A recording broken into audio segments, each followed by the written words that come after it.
What's good, y'all? Welcome to the Substitute Preacher Podcast. I'm your host, Isaiah Johnson, Mr. Johnson, Coach Johnson, aka the Substitute Preacher. You gained 9 pounds. Turn off the camera.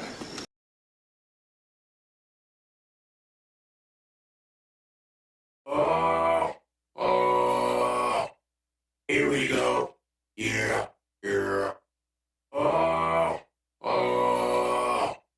Here we go. Yeah. Today's today, when we all rise. My apologies if things look a little different. I wore the heavy coat on purpose. Your boy gained some weight, and I got a good excuse, good reason. Thanksgiving, again, that's my favorite holiday. I'm an eater. I got a sweet tooth, so I went crazy like I always do. A little bit too much, obviously. So I gained. I know the video clip. He gained 9 pounds or whatever. I only gained 3 or 4, but I just thought it was funny, so I'd show that maybe some of you are in the same boat. Again, I got the big jacket, the beard, that kind of hides it, but I had to go to the gym this morning and go extra hard because I can't be walking around like this. But I'll get right. Give me a couple weeks, I'll slim down a little bit. Winter, anyways, you want a little extra weight, a little more body fat, keep you warm.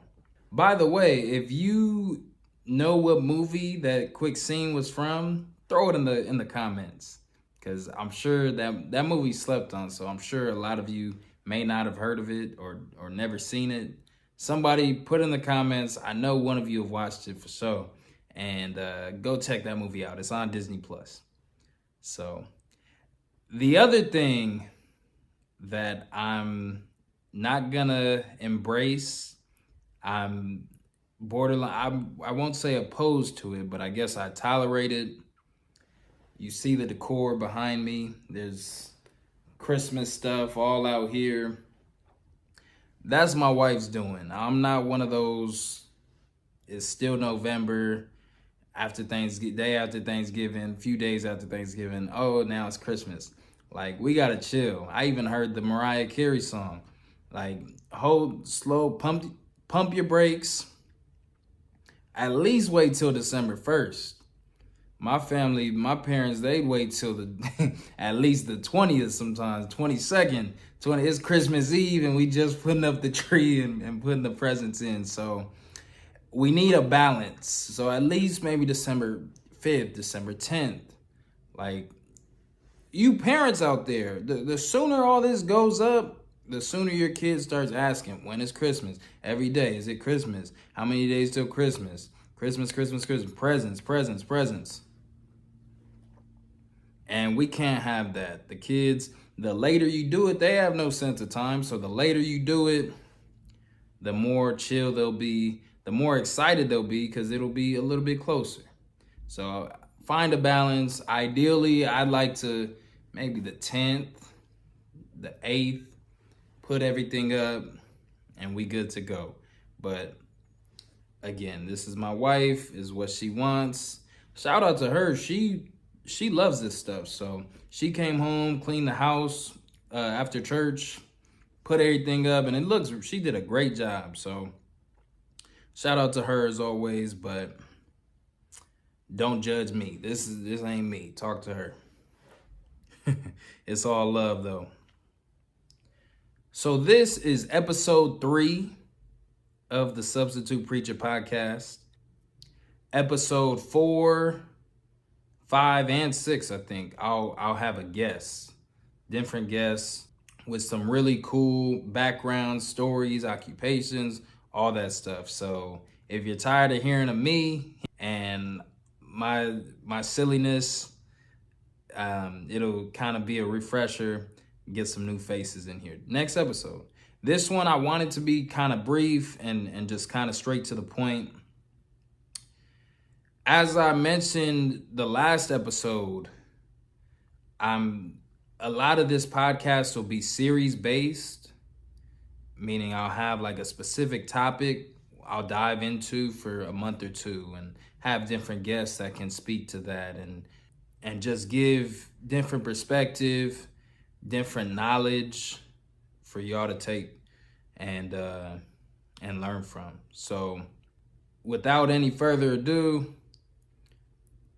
our first series, the topic is, drum roll, the topic is identity. Now, identity is simple, but it's complex. Like, what's the true definition of identity? And I have a few different ones here that we'll discuss, and then we'll just kind of dive in. This episode, like I said, it'll just be my thoughts on identity, a preview of the next few episodes. We'll have some guests who can share their stories and just kind of how they found who they were and discovered themselves. So get ready. It's gonna be a lot of fun. Like I said, I'm Mr. Boring Johnson. Cool, I played football in college. That's about it. I'm a Christian. That part's cool, but everything, I got a daughter. My life is dope, man. Never mind. I'm putting myself down. I shouldn't do that. But the other guests, they're way cooler than me. It's gonna be a lot of fun. Identity. So I have a couple definitions here. Traits that define who or what a person or thing is. Traits that define who you are. The distinguishing character or personality of an individual. So that all should make sense. We all relatively have a good idea of what the word means. I'm going to give my opinion, my breakdown, especially how it relates to younger kids, teenagers, high schoolers, college students. When I think of the word identity, the first thing I think of is secret identity. So like a superhero, I'm a big superhero nerd. So Bruce Wayne, for example, his alter ego is Batman. We all know that. During the day, he walks around, he's a wealthy billionaire, and he takes care of business, he does business stuff, or he's also the world's greatest detective. So he's solving crimes and mysteries during the day, but he's Bruce Wayne. That's who he is. That's everyone who knows him, that's what they call him. That's what they refer to him as. Come nighttime, he gets that cape on, and he's ready to handle business as Batman, as the Dark Knight. Two totally different concepts, two totally different people, if you would, but it's one guy, whether he's got the costume on or not. You look at Spider-Man, Peter Parker. During the day, he's taking pictures at the Daily Bugle. That's his job. Or he's hanging out with one of his girlfriends, Mary Jane or Gwen Stacy, chilling with Aunt May. But that Spidey sense goes off, and he's taking everything off and got the Spidey suit underneath, and he's out slinging webs as Spider-Man, beating people up and stopping criminals and doing Spider-Man's job. Whether it's comics, films, or stories of these superheroes, a lot of times they'll go through what we call an identity crisis. They lose sight of who they are, and they're juggling between their life as a superhero and their life as a regular civilian. And they may even contemplate giving up the superhero life because it's too much, or they're tired of getting people hurt, or they don't know who they are. And then sure enough, they come to their senses and like, no, I can do both. I need to be a superhero. I need to protect people. Word to Uncle Ben, with great power comes great responsibility. And they embrace who they are as both. Regular person, superhero. Similarly, with us normal people in real life, we sometimes have to distinguish our identity based on our setting or our environment. we all know somebody, and I've been here, business person or professional, and they walk through the job at their door. Good morning, sir. Hello, miss. Hey, how you doing, Susan? And they're greeting everybody, nice and buttoned up, well-mannered. And then 5:30 comes, 5 o'clock, they out the door, seat reclined in the whip, bumping Lil Baby, and they a whole different person. We all know somebody like that.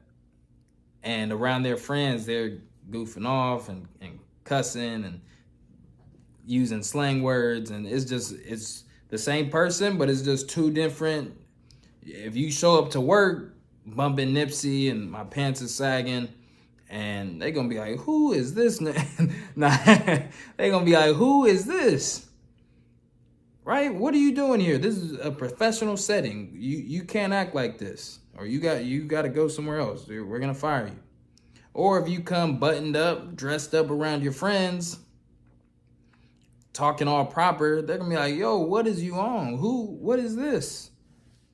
Why are you talking like that? It's just us. We don't talk like that. So I think it's cool how we have to sometimes be a different person depending on where we are. Similar to the superheroes.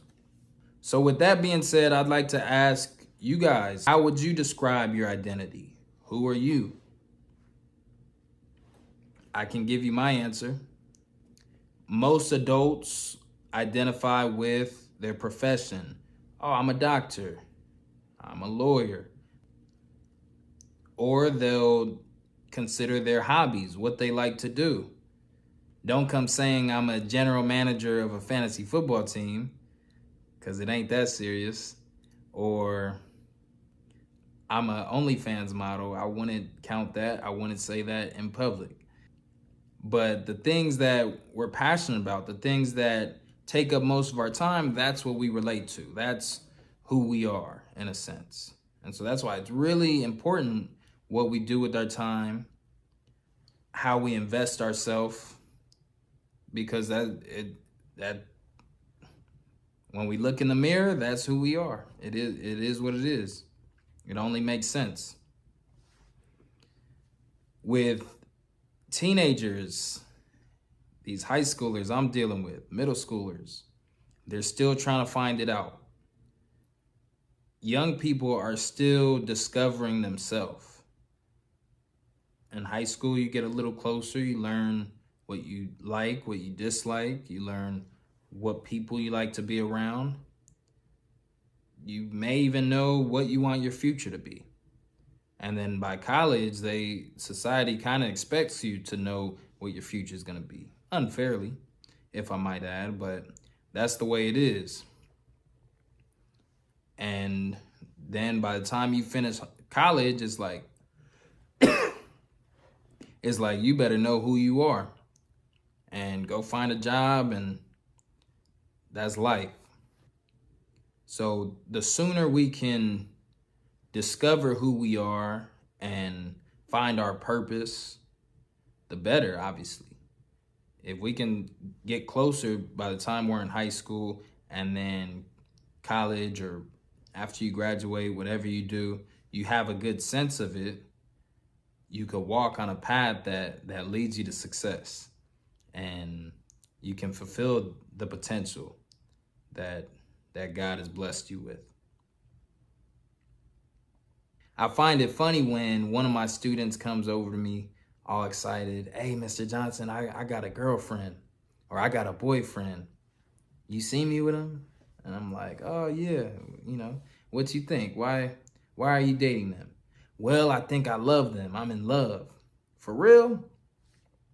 How would you define love? And they're like, oh, well, they care about me, or they make me feel good. That ain't love. I go to the scriptures for love. God is love. And what does he tell us? What does Paul tell us? In 1 Corinthians, 13:4. And we all know that. Love is patient. Love is kind. I'm sure you've heard it. It does not envy. It does not boast. And he lists all these characteristics of love. And I laugh and I always make sure to tell them this, like, this is what I think love is. And I'm married. I experienced it. It makes sense. This is what love is. And they're like, what? Like, they start thinking maybe I'm not in love. But they go a few weeks, and despite what I say, they're like, nah, I really like her. And in no way am I trying to break people up or nothing like that. I just try and give my insight. But I find it's almost impossible for two kids that young to be in love. Like, what are your actual motives? If you want to sleep around, say that, do that. I don't recommend that either. And I'll get into that on another episode. But if you like feeling like you're cared about, go talk to your family or go hang out with your friends. But don't deceive yourself into thinking I'm in love and I'm 15. How can you love someone when you're still figuring yourself out? You don't even love yourself yet. You have no identity. So that being said, young people specifically, who are you? How would you describe your identity? This is my third school year, and in 3 school years teaching, I've noticed patterns, and I've come up with my own philosophy on discovering your identity as a young person. And I think there's 3 main aspects that I'm going to talk about. The first one, and I'll briefly kind of go over these and my thoughts, examples, and then I'll let my guests kind of relate to them and describe and explain how it ties into their identity. So the first one is isolation and overcoming or dealing with isolation. The second one is overcoming insecurities. I'll break that down in just a second. And the last one is influence. What will your influence be? Maybe there's more. You could throw it in the comments, but it better start with an I. I picked those words specifically because, yes, they definitely relate. But when I write my book, it's going to sound better because they all start with an I. Alliteration. Don't be putting nothing that don't start with an I. Nah, I'm just playing. But seriously, I really put a lot of thought into this and noticed, like I said, patterns that I'll talk about in just a second, and reasons that kids are held back from finding their self, finding their identity. And again, in high school, not everybody's gonna really discover themselves. Sometimes it takes longer, and that's fine. But these 3 things still relate. They're still prevalent and important to figuring out yourself. So number 1, isolation. And the isolation and the insecurity go hand in hand. They're interchangeable. I think the last step is the influence. Real quick though, isolation. I mentioned this during the second episode, The Note, where when I have 2 kids disrupting my class, my go-to, Mr. Reliable. You want to be loud and talk and disrupt everybody else? All right, you go sit near the kid picking his nose. You come sit right next to me, right here. You go sit next to the kid with lice. And all of a sudden, I feel like the Heath Ledger's Joker, like just a mastermind with this. All of a sudden, they panic and they're like, no, oh my God, no, please, give me one more chance. Give me one more chance. I'm like, nah, go. Come on. You could go there or you could just go to the office. And every time, no, please, hurry up, go, come on, which one? And they're like, all right, I'll go. Get up, grab their bag. They're walking towards the seat. Please, could I get one? No, sit down.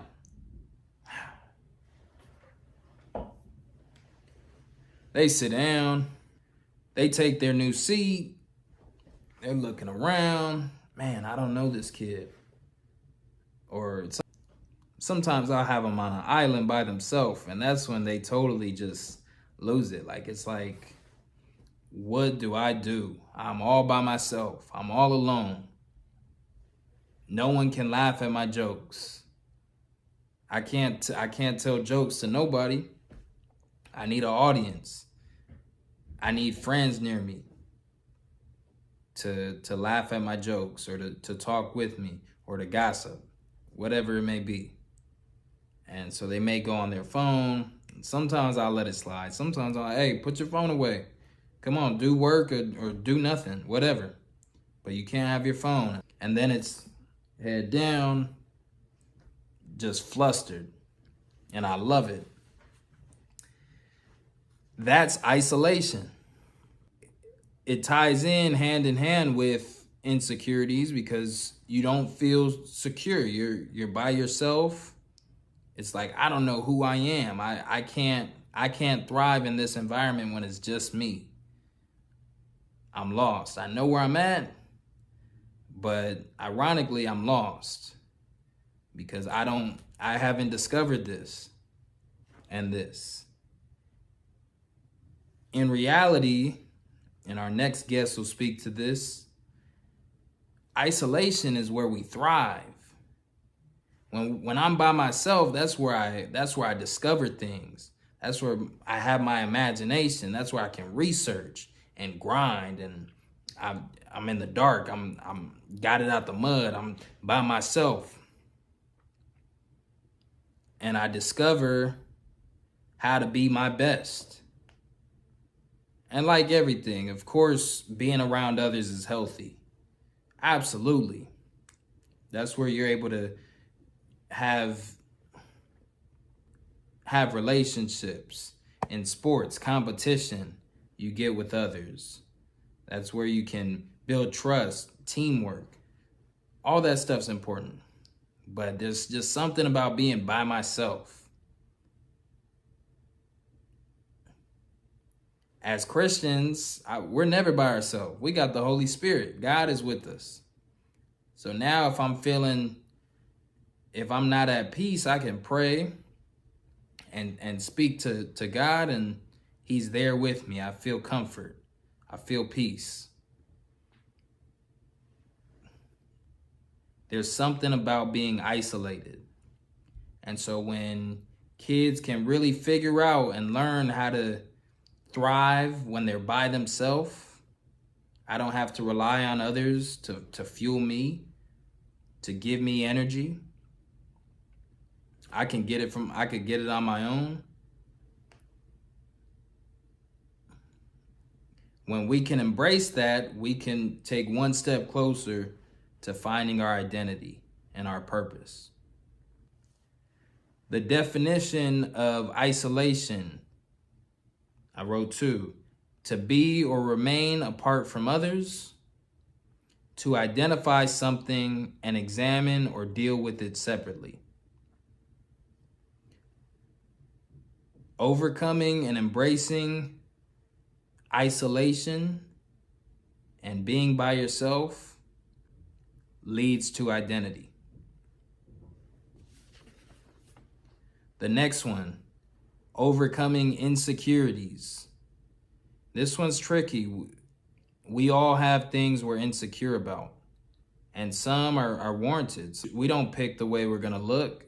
We come out, and if I got big ears, I got big ears. It is what it is. If I got a gap tooth, if I'm heavy set, or if I'm skinny, whatever the case, sometimes it is what it is. Some of those things, like the weight stuff, we can get in the gym and choose and find our own path, but some of them we're just stuck with. Those ones it's tricky. Definition of insecurity: uncertainty or anxiety about oneself, lack of confidence. Again, sometimes those things we can control. Some insecurities we have no control over. What we're born with. I look a certain way. I got big ears, or I got buck teeth, or I got For me, I got a weird shaped head. I ain't even gonna, I will show you my hair right now. It looks crazy. I could be insecure about that. It's the way I look. It is what it is. But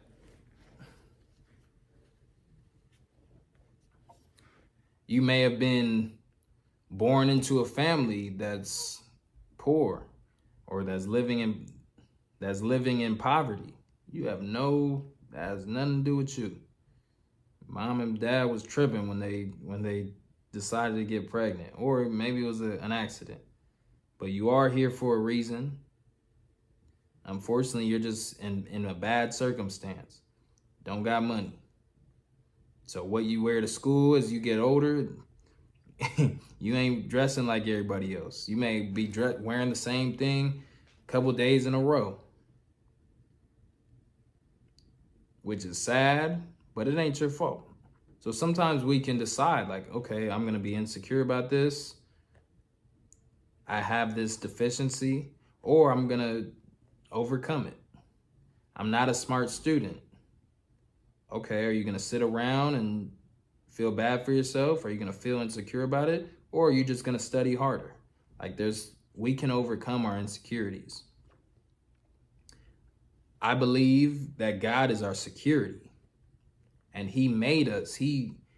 We're fearfully and wonderfully made. So regardless of what you may think of your appearance, of your personality, of your whatever, you were made special. You were so uniquely and intensely made by God, which is beautiful. However, in reality, we need him. Without him, we're deficient. We're lacking. And he's the puzzle piece that can, like I said, if you're not the brightest student, when you trust in God and when you study and work hard, it works out. You can overcome. I'm a coach. When I work with athletes that don't have all the gifts, God gives them work ethic. And when they buy into that and accept that and work harder than the others, they can accomplish just as much sometimes. In Exodus 4:11, we all know the story of Moses. What some people may not know is that Moses, who's this leader of God's people, the Israelites, he was to lead them and help them overcome Pharaoh, who was tormenting them, and they were his slaves. He was chosen, Moses, to lead them out. Moses wasn't the best speaker. In fact, he had a stuttering issue. He questioned God when God came to him in the burning bush.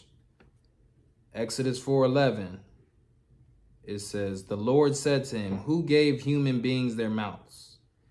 Who makes them deaf or mute? Who gives sight or makes them blind?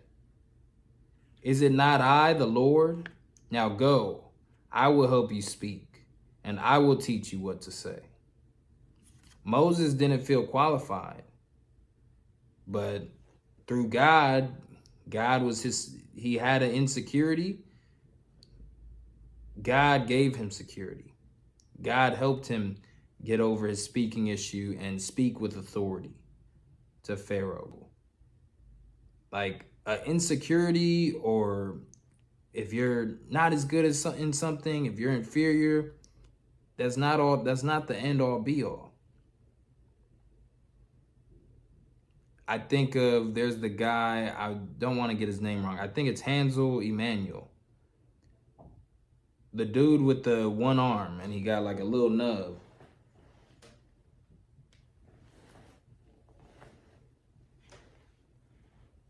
No one can play basketball with one arm, an arm and a third of an arm, a nub.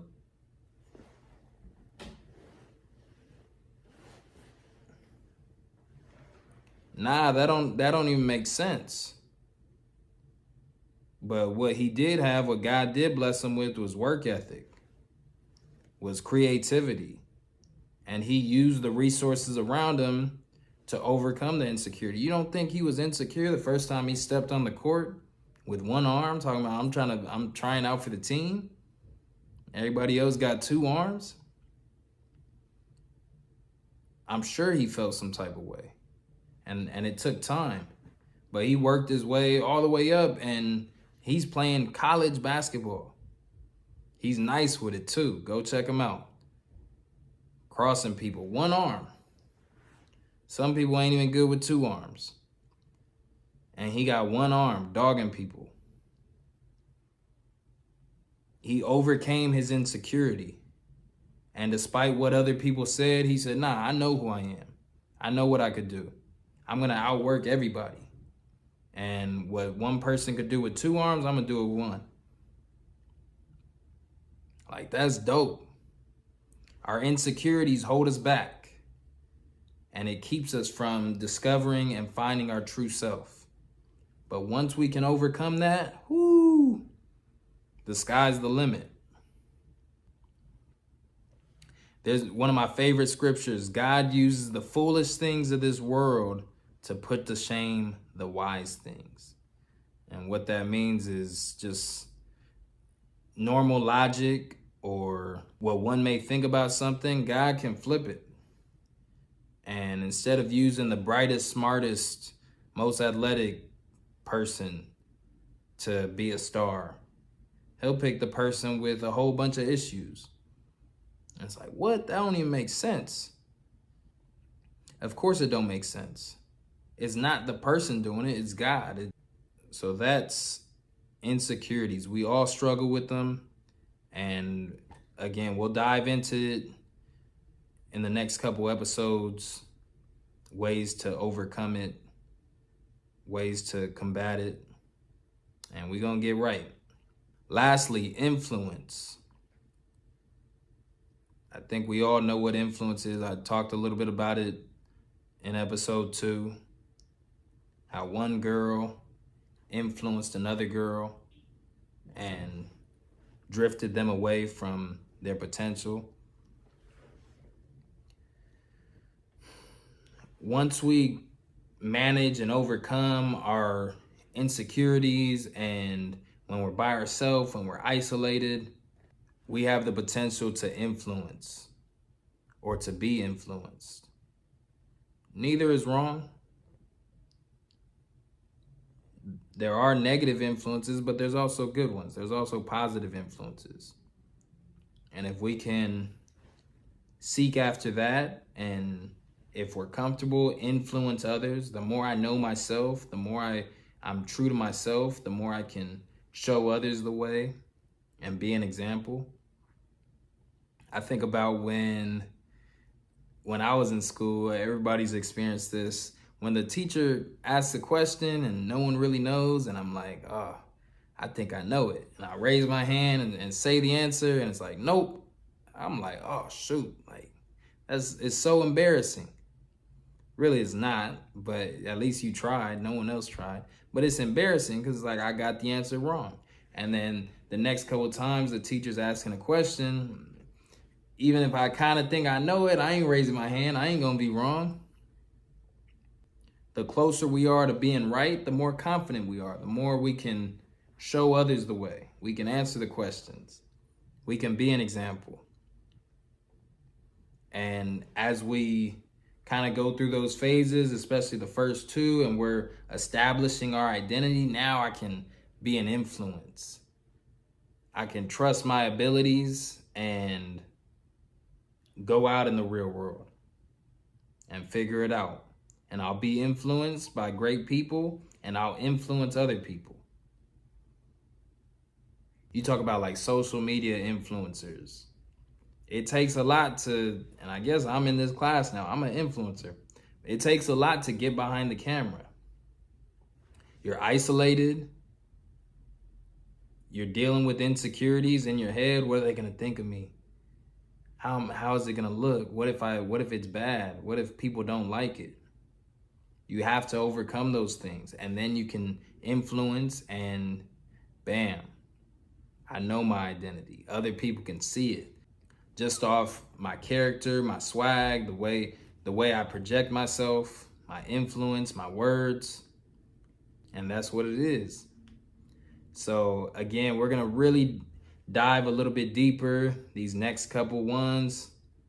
I have like 5 or 6 incredible guests already locked in. For interviews, and it's gonna be great. Again, these are incredible people, very talented, very skilled, very successful. And I can't wait for you to listen to what they have to say and just learn about your identity. How can you find yourself? How can I establish my identity and then get out there? With that being said, I'll say a quick prayer and we can all look forward to episode 4 with our first guest. I ain't gonna say who it is yet, but he is a really good friend of mine, a brother of mine, and he's got some great things to say. Check it out and you'll see. And it's gonna be a great show, so stay tuned. Appreciate y'all, love y'all. Like, comment, subscribe, follow, all that good stuff. Substitute Preacher Podcast, Substitute Preacher on IG. Quick prayer before we go. Father God, thank you for this holiday season. Bless anyone who's struggling to provide or to enjoy themselves, enjoy their family. Maybe they don't have family. Bring them comfort and help them to get through it.